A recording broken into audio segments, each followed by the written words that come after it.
और जनाब early morning Hyderabad में हम बना रहे हैं जनाब चाय अली भाई के साथ। और ही इज़ द वन जिन्होंने मेरा सारा सिंध का जो टूर है ना वो मैनेज किया हुआ है, अरेंज किया हुआ है। जी thank you so much Ali भाई। और आज निकलना है इंशाल्लाह हैदराबाद से हमने कराची की तरफ और वाया जाएंगे हम ठट्ठा। और ठट्ठा से फिर मैं आपको रास्ते में दिखाऊंगा क्या क्या जगह हैं। अभी जो है वो सामान फैला हुआ है फुल और मुझे थोड़ी सी जो है वो काम शाम करना है और उसके बाद फिर हम चलेंगे बाहर। तो जी अली भाई के घर से निकल पड़े हैं हैदराबाद से और अब जाना है जनाब आज हमने टूवर्ड्स ठट्ठा। और आज के ही अब मैंने प्लान बना लिया है टूवर्ड्स कराची पहुंचने का। पहले कल तो रात तक ये प्लान बन रहा था कि मैं ठट्ठा में ही रुकूं, लेकिन मैंने देखा कि 250 किलोमीटर का सफ़र है और मेरे आलमोस्ट 4 हैं पॉइंट ऑफ इंटरेस्ट जहाँ पे मुझे कुछ स्टॉप करने हैं, जिसमें केंजर झील भी है और ठट्ठा में मकली की जो हैं ग्रेवयार्ड्स और इसके अलावा शाहजहां मॉस्क। ये चीज़ें जो हैं वो करके इंशाल्लाह फिर आगे कोई 125 किलोमीटर रह जाता है कराची। कोशिश करेंगे हम पहुंच जाएं शाम तक कराची इंशाल्लाह। मैं कलंदर मस्त कुल्ली सरार से आगाह हूँ, मैं कलंदर मस्त कुल्ली सरार से आगाह हूँ। शाह हूँ मैं शाह हूँ मैं शाह हूँ मैं शाह, शाह हूँ मैं शाह हूँ मैं शाह हूँ मैं शाह। जी कराची है यहाँ से 180 किलोमीटर, ठट्ठा है 80 किलोमीटर और ये ट्रेन जा रही है जनाब साइड से। मेरे ख्याल है इसके अंदर कोयला होता है यार। हवा बहुत ज़्यादा शदीद है, एक ट्रक गुजरता है उसका इतना प्रेशर पड़ता है कि लगता है बाइक अभी उड़ जाएगी। और फिर हैदराबाद से होते हुए मैं पहुंच गया पाकिस्तान की दूसरी सबसे बड़ी झील यानी केंझर झील के ऊपर। और ये नाजरीन 11 बजे तकरीबन मैं पहुंच गया हूं फाइनली केंझर झील के ऊपर।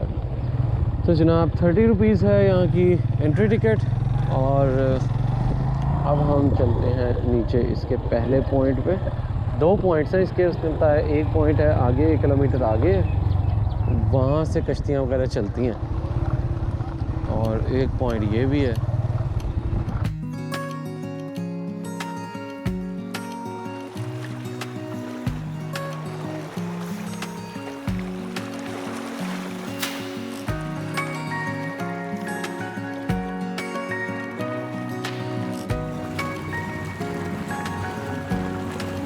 केंझर झील में छोटे छोटे काफ़ी आइलैंड बने हुए हैं और ड्रोन उड़ाते हुए मुझे एक ऐसा आइलैंड नज़र आया जिसकी शेप बिल्कुल डक से मिल रही थी।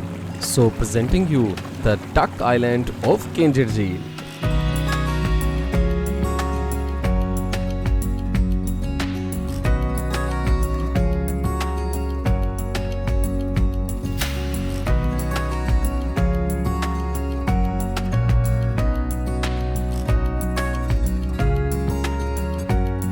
तो इसके बाद मैं चल पड़ा झील के दूसरे पॉइंट की तरफ।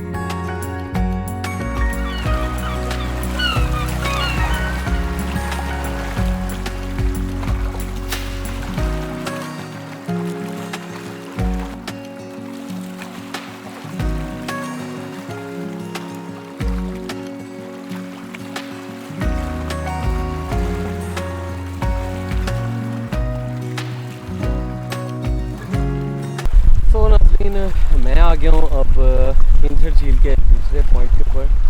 बहुत ही कमाल, इतना सुकून है, इतना सुकून है जिसको मेरी लैंग्वेज में कहते हैं अनबयानेबल सुकून यार, कमाल। तो ज़्यादातर जो लोग हैं वो बेसिकली इधर आते हैं और बोटिंग करते हैं और उस पॉइंट पे जाते हैं। वहाँ पे भी एक कबर है नूरी नाम की एक लड़की की। कहा यह जाता है कि यहाँ पे पहले जो है ये पूरी इस तरह झील नहीं हुआ करती थी, नहर की सूरत में यहाँ पे पानी बहता था। तो यहाँ पे मल्लाह वगैरह आते थे और कश्तियाँ वगैरह चलाते थे। तो इस जगह का जो बादशाह था जिसका नाम जाम तमाची था, वो यहाँ से गुजरा और उसको मल्लाह की बेटी पसंद आ गई नूरी। उसने उससे शादी कर ली, लेकिन उसके कुछ अर्से बाद वो नूरी जो है वो बीमार हो गई और उसको क्योंकि ये जगह बहुत ज़्यादा पसंद थी तो उसने नूरी की ख्वाहिश के ऊपर नूरी की जो कब्र थी वो पानी के अंदर बनाई, क्योंकि नूरी को इस जगह से बहुत ज़्यादा मोहब्बत थी।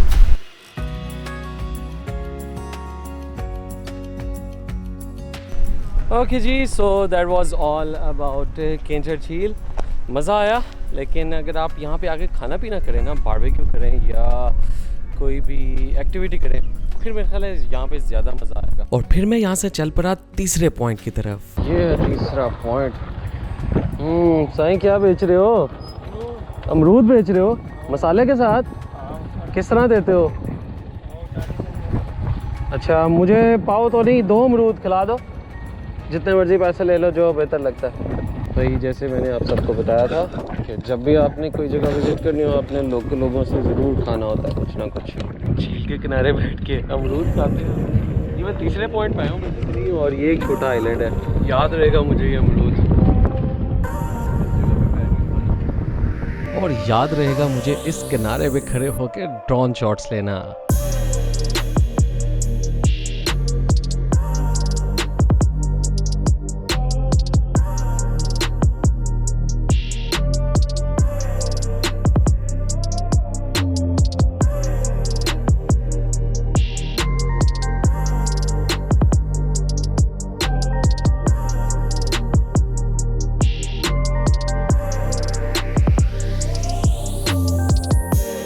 तो जनाब ये लास्ट पॉइंट में मैं आया हूँ, तो नूरी रेस्टोरेंट है, नूरी नाम का, और ये केंचर लेक रिजॉर्ट बनाया हुआ है सिंध टूरिज़म डिपार्टमेंट ने।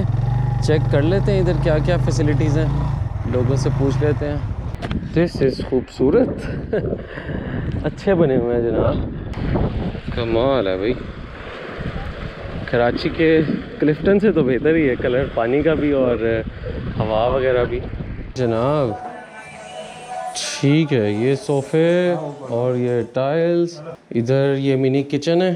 ओके जनाब, ये है जनाब ऊपर वाला रूम, टेरेस, और ये है जनाब यहाँ का व्यू। तो जनाब वेकेशन स्पेंड करने के लिए, कोई 1-2 दिन का टाइम आउट लेने के लिए, स्पेशली कराची की अगर कोई कॉर्पोरेट कंपनीज़ हैं और आपने 1 दिन का कोई टीम एक्टिविटीज़ या कोई टाइम आउट करना है, तो बड़ी अच्छी जगह बनी हुई है यार। ये आप सारे बुक करवाएं, यहाँ पे आके बाहर टीम बिल्डिंग एक्टिविटीज़ करें। मज़ेदार है जी, मज़ेदार जगह है। थैंक यू जनाब, थैंक यू सो मच। ये सिंध टूरिज़म डिपार्टमेंट के लोग हैं जो इसको मेंटेन कर रहे हैं। तो चलते हैं जनाब, अब आगे फाइनली निकलते हैं अब केंचर झील से।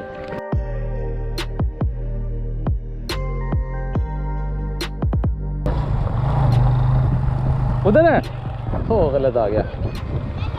मेन रोड पे जाना है, यहाँ से जाना है। अच्छा ये रिजॉर्ट है कोई और। तो नाजरीन दोपहर 1 बज गया और पहुँच गया मैं अब ठट्ठा शहर में।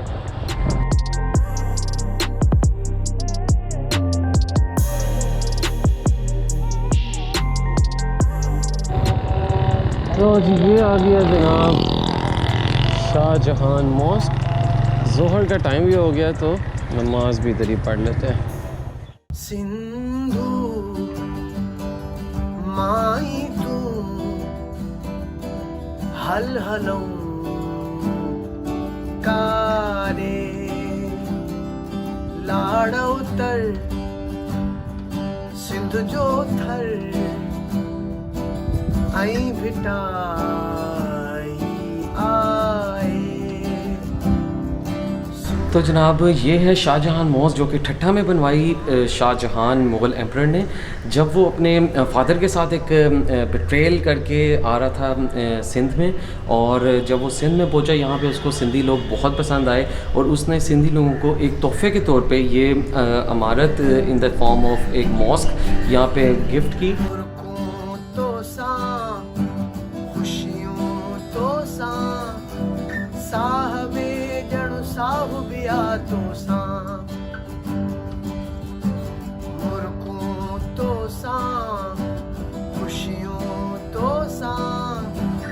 इसका अगर आप आर्किटेक्चर देखें और इसकी ईंटें देखें और इसके ऊपर जो टाइल्स लगी हुई हैं, वो जो मुग़ल एम्परर्स की जिस तरह की बिल्डिंग्स होती हैं, ये बिल्कुल भी वैसे नहीं मिलती। इसकी वजह ये थी कि शाहजहान ने एक जो कैंपेन समझ लें सेंट्रल एशिया, जो कि उज़्बेकिस्तान वगैरह में भी की हुई थी, और वहाँ पे उसको जो उज़्बेकिस्तान का जो कंस्ट्रक्शन का जो स्टाइल था वो पसंद आया। इसलिए आपको इस मॉस्क के अंदर उज़्बेकिस्तान और जो समरकंद का जो एरिया है, वहाँ का आपको इसके अंदर टच नज़र आता है। जो टाइल्स लगी हुई हैं, स्पेशली जो पत्थर के ऊपर जो मीनाकारी हुई है वो मुग़ल एम्पायर में जितनी आपको स्ट्रक्चर देखने को मिलता है इससे थोड़ा सा डिफरेंट है। सिंध जी मिठी माँ की मिठी यण कफन आए, सिंध जी मिठी माँ की मिठी यण कफन आए। अब राइट साइड पे मकली का दुनिया का सबसे बड़ा कब्रिस्तान स्टार्ट हो चुका है। इसमें देखा जाए तो 3 पीरियड्स हैं बड़े बड़े साउथ एशिया के। फिर आपको अंदर जाके बताता हूँ गुजर जाएगी बाइक कि नहीं।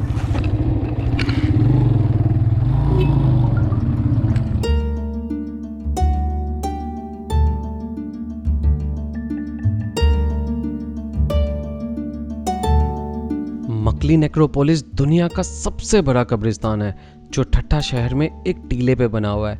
इसकी लंबाई 7 किलोमीटर और एरिया 10 किलोमीटर है। 14वीं सदी से लेकर 18वीं सदी तक 4 सल्तनतें ठट्ठा शहर में कायम रहीं, जिनकी सब बड़ी पर्सनैलिटीज़ की कब्रें इसी कब्रिस्तान में मौजूद हैं।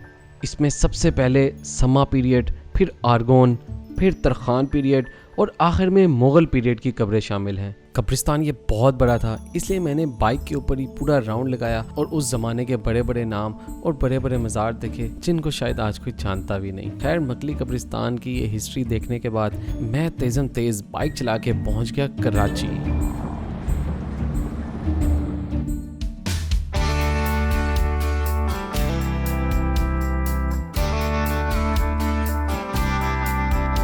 कि रात को सोया था बड़ा लेट और उठा हूँ मैं अब तकरीबन 11-12 बजे और मैं खाने आ गया हूँ जनाब सीधा बिरयानी। और आए हैं जनाब हम यहाँ की फ़ेमस बिरयानी खाने, फरहान बिरयानी सेंटर। यार निकल तो पड़ा हूँ मैं बिरयानी शरयानी खा के कराची की कुछ जगह देखने, लेकिन मसला ये है कि इतनी ट्रैफिक है और मैंने सिर्फ 3-4 जगह लिस्ट में लिखी थी कि यार कायद-ए-आज़म का मज़ार फिर लेंगे और एक प्रेयर हॉल है वहाँ चले जाएंगे, एम्प्रेस मार्केट चले जाएंगे, क्लिफ्टन चले जाएंगे।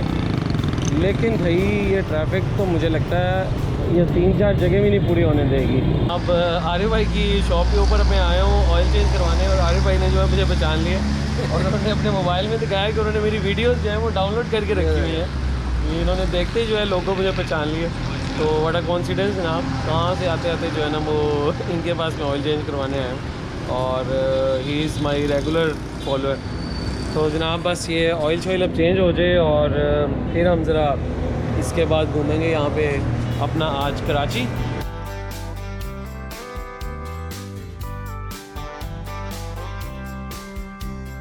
अस्सलाम वालेकुम, क्या हाल है सर? मैंने एक इसके अंदर जाना है कायद-ए-आज़म के बाज़ार के अंदर, तो इसका गेट कहाँ से मुझे मिलेगा? ओके फिर वापस आ जाए तो ओके फिर आगे आ जाऊँ मैं। हाय हाय हाय, बहुत शुक्रिया जनाब। कमाल जट साहब, ओह ले भी जट साहब ने देखा जी लाहौरों आए हैं तो जट साहब ने अपनी पंजाबी कटी है। फिर उन्होंने कहा यार मज़ा आया, थोड़ी पंजाबी बोल रही है। ओके जी, पहुंच तो मैं गया था कायद-ए-आज़म के मज़ार के ऊपर, पीछे आप देख सकते हैं, लेकिन मसला ये है कि सामने एंट्री गेट के ऊपर आपको कोई भी कैमरा जो है ना वो अंदर लेके जाने की इजाज़त नहीं है। स्पेशली मेरे पास ड्रोन भी है और DSLR भी है और फिर बैग भी है और फिर वेस्ट बैग भी है, बैग में अंदर जाने की इजाज़त नहीं है। इसका मतलब है कि फिर हम कायद-ए-आज़म को जो है वो बाहर से ही जो है वो सलाम करते हैं और निकलते हैं फिर अपनी अगली डेस्टिनेशन के ऊपर। तो Bilal Azam is not allowed at Quaid-e-Azam.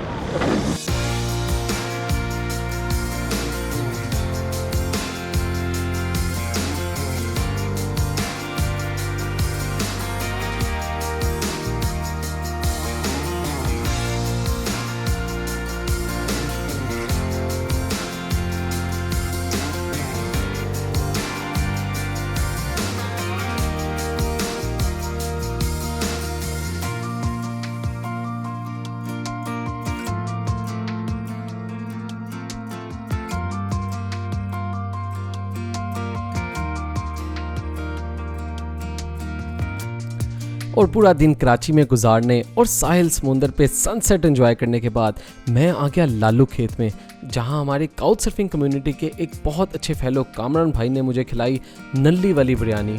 My God, क्या कमाल की बिरयानी थी। मुझो जन इश्क मूसा